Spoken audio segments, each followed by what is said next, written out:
If I died and had to relive the same day over and over, I'd pity my killer, because the next time, I'd be prepared.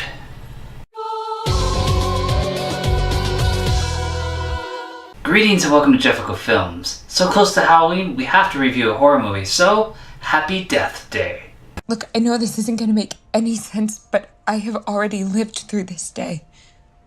Twice. Blumhouse Productions has done it again. On a $4.8 million budget, they've already made $53 million in the first few weeks. Starring Jessica Rothe and Isreal Broussard, Happy Death Day follows Tree, Jessica Rothe's character, as she keeps dying and reliving the same day over and over, trying to figure out who's killing her. I don't think that I believe any of this is even possible. Sprinklers? Car alarm?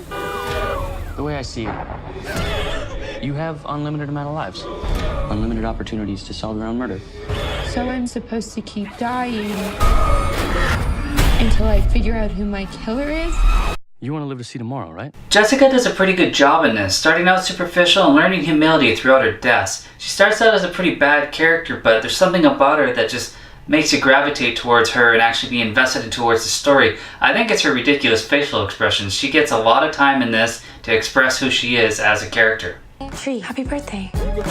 Naturally, we get a lot of suspects as she's not nice to a lot of people in this. What I really enjoyed was the fact that the character kept getting more developed as it went on. We actually learned more about her past and her parents and everything. They do play fast and loose with the no consequences when there would be some consequences, because the day's not always going to repeat. And the killer does off some people on their way to actually going after Tree. We don't really get an explanation as to why she's repeating the day, other than the fact that maybe because she was born on the same day as her mother.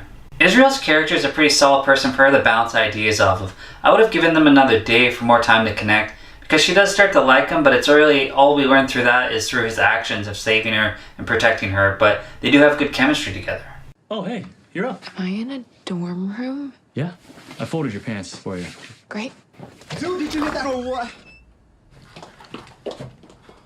I really found it interesting that each death caused a physical toll on her body, and she was even saying that she feels a bit weaker each time she comes back. It had a nice consequence to it and put a little more pressure on her to solve the case. In typical horror movie fashion, they had a nice poster in the background of They Live. I was just talking about that movie the other day.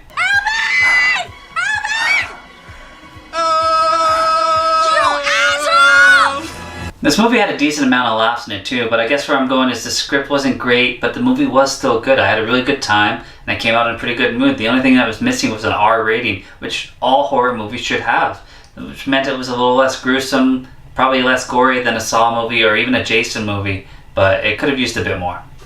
Okay, I'm officially over this.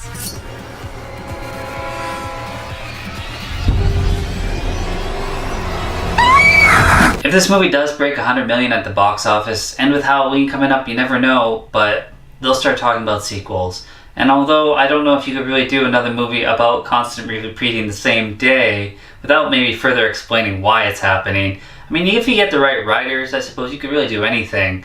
But I wouldn't mind seeing it again. I mean, I'm looking forward to seeing what else Jessica Rothe does. Is everything okay?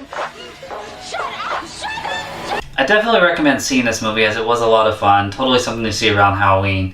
And Jessica Rothe really stood out to me. She was an excellent lead to this movie, and that's exactly what she did do in this movie. She led it. And as always, thanks for watching.